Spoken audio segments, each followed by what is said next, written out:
شاطر ملزمین لوگوں کو دھوکہ دینے کے انوکھے طریقے تلاش کرتے ہیں، لیکن مغربی بنگال کے ایک نوجوان نے زیورات اور نقدی لوٹ کر فرار ہونے کی خاطر ایک نہیں دو نہیں بلکہ 28 سال کی عمر میں 24 شادیاں کی۔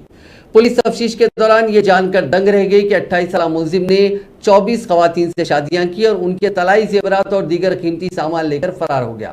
اس سلسلے میں چند سال قبل مغربی بنگال کے ساگر دیگی کے بلیا علاقے کے خاتون نے شکایت درج کرائی تھی کہ اس کی شادی ایک نوجوان سے ہوئی جو شادی کے چند دن بعد اس کے سونے کے زیورات لے کر بھاگ گیا۔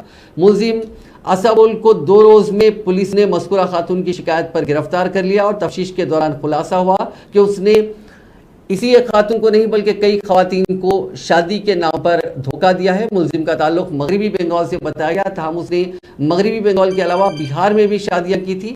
اس کا مقصد شادی کے بعد خواتین کے سونے کے زیورات چوری کرنا تھا اور وہ خود کو یتیم بتا کر دلہن والوں کے گھر میں کچھ دن گزارتا اور بعد میں فرار ہو جایا کرتا تھا۔ پولیس کے مطابق ملزم نے کئی نقلی ID کارڈز وغیرہ بھی بنائے تھے۔